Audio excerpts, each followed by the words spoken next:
He looked me in the eyes, standing in the doorway with his suitcase already zipped, and said, "You're not worthy of being my wife. I'll find someone better." And then he actually waited, like he expected me to break, beg, fall apart at his feet and prove him right.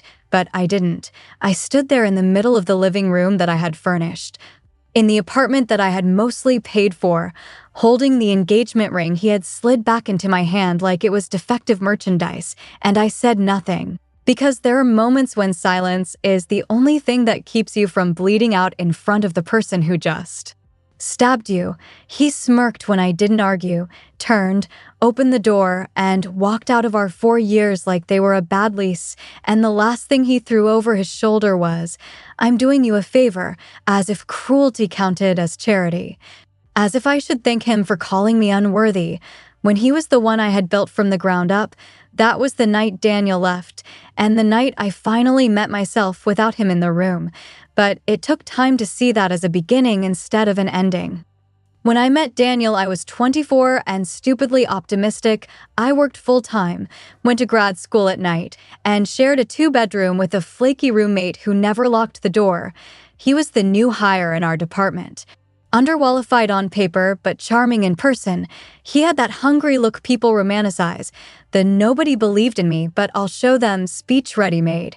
He came from what he called nothing, a broken home, small town, no safety net. I recognized that story, a part of me wanted to rescue him. We started as co-workers who stayed late, then friends who grabbed cheap takeout, then the kind of late-night conversations that make you forget it's 3 a.m. He asked about my thesis, my past, my plans. He listened. He made me feel interesting, special, like finally someone saw me as more than the quiet girl who always had her life together. With him I could be soft, because I believed he appreciated the structure and safety I brought to his chaos. Within a year he moved into my apartment to save for our future. He couldn't contribute much yet. He said he was catching up from his past. I covered more of the bills, picked up freelance work, packed lunches for both of us. I believed in him. I had always been that girl, the one who sees potential and builds scaffolding under it. I bragged about him to people, about how smart he was, how hard he was working, how he'd get promoted any moment now. And when he did climb, he said, "I couldn't have done this without you." I held on to that sentence like a promise. After 3 years together, he proposed, not with fireworks, just with a ring in our kitchen. "You've always been my rock," he said. And I said yes, of course I said yes. At that point, my future had his face. We told our friends, our families. My parents loved him. His mother cried and said I was the best thing that had ever happened to him. I thought we were on the same team. Then everything started to tilt slowly. Little comments at first. He got promoted again, started traveling for work, bought nicer suits, made new friends, came home with words like optics and status and positioning. He had been insecure. Now he was entitled. "You should dress up more when we go out," he'd say. Staring at my flats, I'm in a different circle now. I'd laugh it off. Tell him I was tired from work and classes. He'd say, "You're just not putting in effort." He started comparing. Look at so-and-so's fiancé, showing me filtered photos of women with professional makeup and unpaid bills. That's what a partner to a rising executive looks like. I'd remind him I was the one paying off our rent while he rose. He'd roll his eyes and call me dramatic. We fought more, always about the same thing. He wanted more shine. He wanted a showpiece. He wanted me to quit school and focus on supporting him, which was insane, since I had been supporting us from the start. Around that time, he reconnected with people from high school online. And one name made my stomach clench. Madison, my old classmate, my teenage rival, the girl who sat 2 rows over and competed with me on every exam, every club, every accolade, the one who looked at me like I was a stain on her perfect transcript. She was rich, polished, loud about it. She called me a try-hard more than once. She had the car, the clothes, the cheerleader body. I had scholarships and part-time jobs. We weren't friends, just 2 people orbiting in permanent competition. She Hadn't mattered in years. She was just a ghost I occasionally saw popping up engaged, vacationing, influencing. So when I saw her name in Daniel's notifications, it felt like a glitch. You know Madison? I asked, trying to keep it casual. He said, we had a mutual project in college for like a minute. She reached out on LinkedIn. I shrugged it off. Social media made everything look connected, but I noticed he liked her posts a lot. Little hearts under bikini shots and boss babe captions. I said nothing. I was tired of being called insecure whenever I raised concerns. The real crack came 6 months before the wedding. We were arguing about guest lists. I wanted something small. He wanted something grand, mostly for show, he said. I'm finally getting somewhere, and you act like we're still broke, I said. We're not rich yet, and we have loans, he said. You just think small. That one stung, because if anyone had thought big, it was me. I bet on him when he was stocking shelves one night. After another tense conversation about my lack of ambition, he came home late, cologne I didn't recognize, shirt half unbuttoned. I asked where he'd been. He said, out with the team. I said, you could have texted, he said. I don't need your permission. It was slow erosion, not an explosion, but erosion varies just the same. The night he ended it was quiet, no big fight, just a cold conclusion. He stood with his suitcase packed, the ring box open on the table, and said, I've been thinking, which in hindsight was my cue to run. About what? I asked. He said, about us, about the future, about what I want in a wife. I felt dizzy. What does that mean? He wouldn't meet my eyes at first, then he did, and I wished he hadn't. You're not enough, he said. Not for where I'm going. The words didn't land at once. You don't dress like someone in my world. You don't network. You don't mingle. You're content being average, and I'm not. Every word was a slap. I said, I put you in that world. He scoffed, as if my memory offended him. I need a partner who fits, he said. You're not worthy of being my wife. I'll find someone better. There it was, the sentence that burned my old self down. I expected myself to cry, to argue, to unpack the 4 years of groceries, laundry, late-night pep talks, loans in my name. Instead, I felt an eerie calm. I took off the ring, put it in his hand, then took it back and dropped it on the table. Take your things and go, I said, my voice sounding far away. He looked thrown for a second, like he hadn't expected compliance. Then he recovered, smirked, said he was doing me a favor, and walked out. I broke later. Not then. After he left, I sank to the floor and sobbed until my ribs hurt, grieving not just him, but the version of myself that believed I needed him.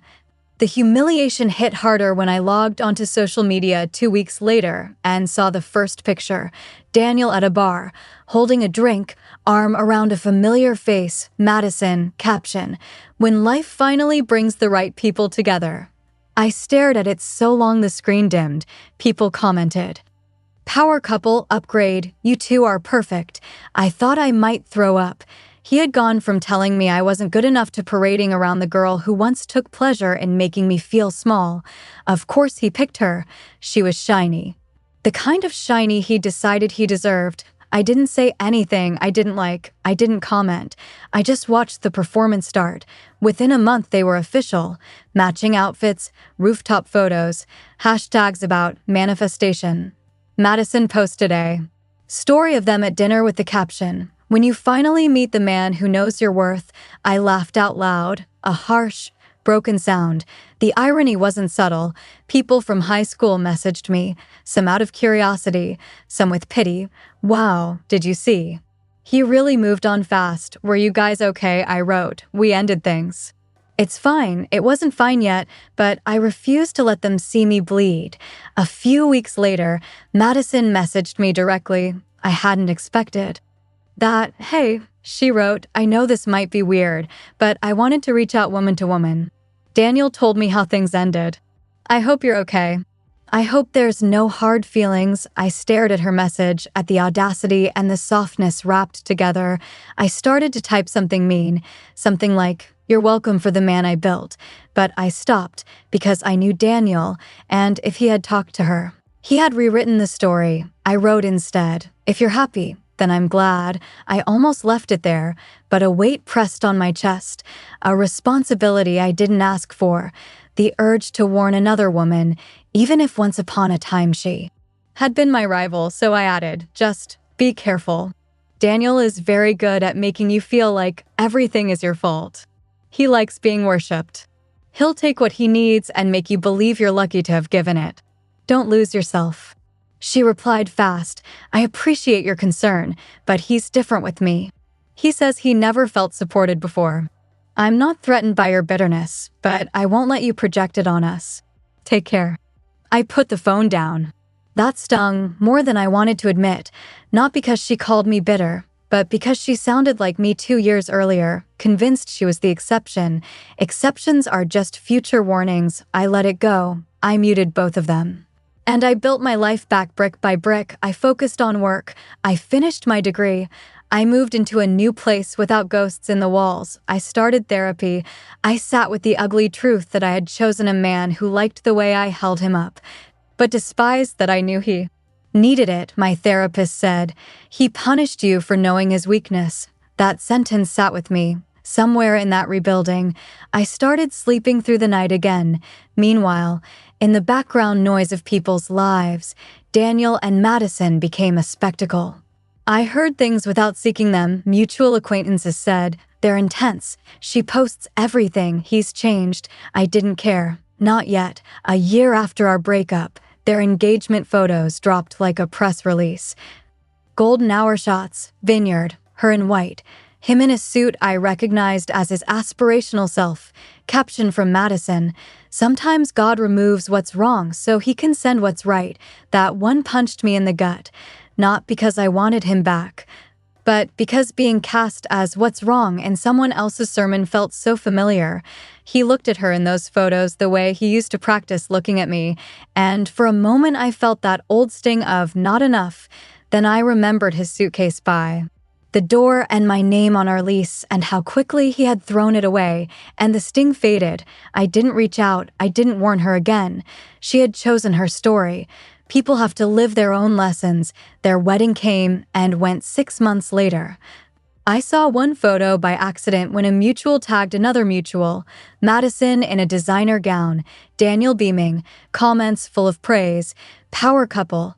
She finally found her match. He upgraded. I closed the app and went back to my life, which quietly had gotten better. I got a promotion at work based solely on my performance, not on his charm. I started a side consulting business. I joined a book club. I took a solo trip for the first time and realized I didn't die without a man next to me on a plane. I went on a few dates, but I wasn't hunting. For once, I wasn't building anyone. I was building me, about 8 months into their marriage. The messages started, not to me directly at first, but to people we both knew, rumors slipping through cracks. He had lost his temper at a work event. He had been seen with someone else at a hotel bar. Madison's perfect post started to look strained if you knew what to look for. Captions about storms only making us stronger. Quotes about holding on when love is tested. The kind of curated pain you post when you're trying to convince yourself. One Thursday night, as I was packing up at the office, my phone buzzed. Madison, do you have a minute? I stared at her name, debated. Ignoring it, then opened it. Sure, I wrote. She called. No preamble. Voice shaking. I'm sorry for what I said to you. She blurted out. I sat back in my chair. Okay, I said softly. What's going on? She took a breath. You warned me, she said. And I didn't listen. I stayed quiet, letting her talk. The words poured out. He makes everything my fault, she said. If he comes home late, it's because I don't make home exciting enough.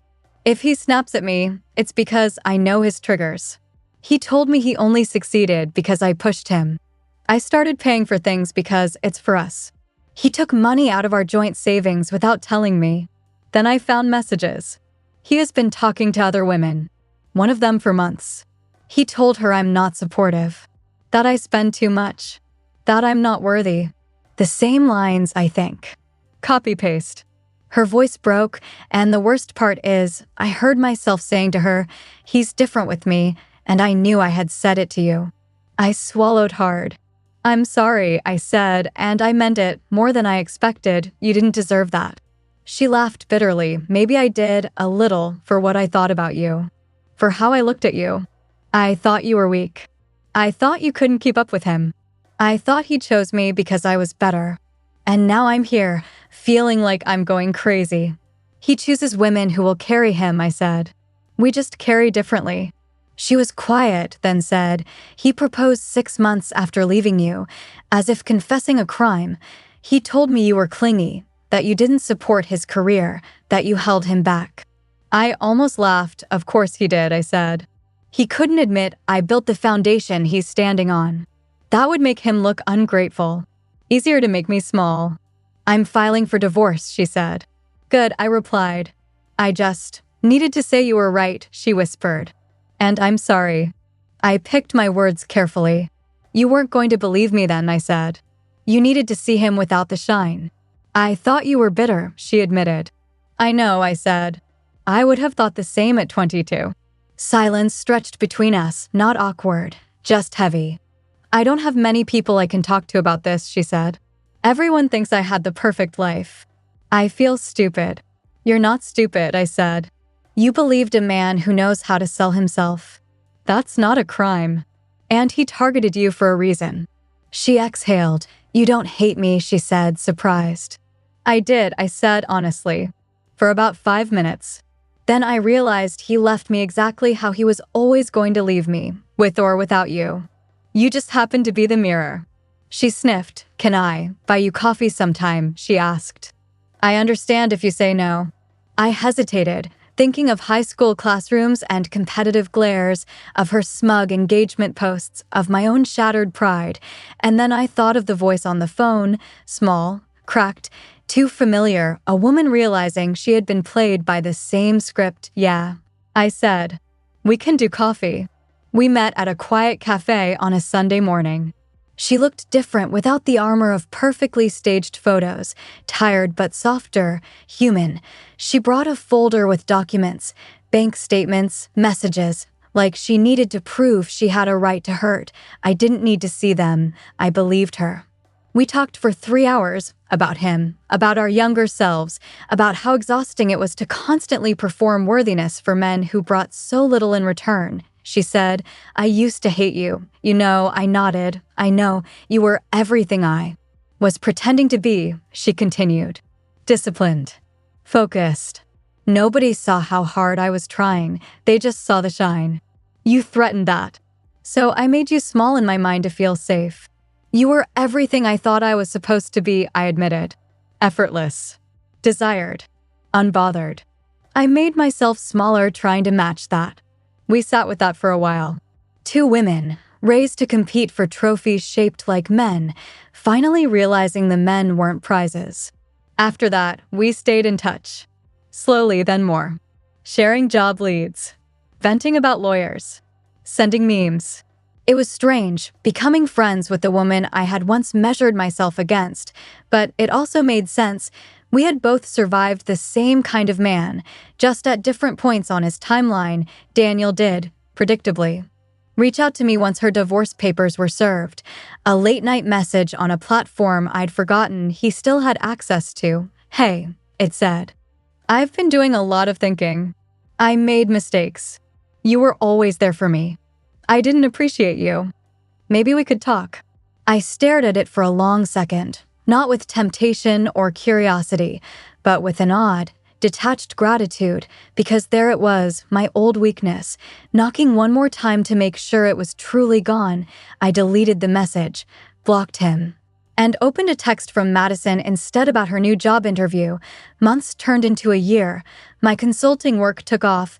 I moved into a sunlit apartment I chose for myself, with no ghosts and no man's ambition to furnish. I met someone new quietly. Not in a blaze of intensity, but in the soft overlap of 2 whole lives. His name was Aaron, divorced dad, engineer, didn't need building, had his own therapist, cooked dinner, asked real questions. The first time I told him about Daniel, he didn't puff up and say, if I ever see him. He just said, I'm glad you got out and meant it. He never made me feel like I had to earn being worthy. He treated my competence like a given, my softness like a gift, not an obligation. Sometimes Madison joined us for lunch, and we'd laugh about high school, about how we both thought the other had it figured out, about how Daniel had once told each of us we weren't enough in different ways, her not serious enough, me not shiny enough. And how none of it had ever been about us sitting there, with a woman who used to smirk when I answered questions in class, now rolling her eyes at the memory of the man who thought he was the judge of our worth. I felt the full circle. The real catharsis wasn't that Daniel ended up exposed, though he did. People eventually see patterns. The real catharsis was this. The two women he tried to pit against each other stood on the same side of the table, comparing notes, choosing themselves, choosing each other. And he was nowhere in the frame. He had been right about one thing that night when he left. I was not worthy of being his wife. I was worthy of much, much more. So was she, and we finally started acting like it.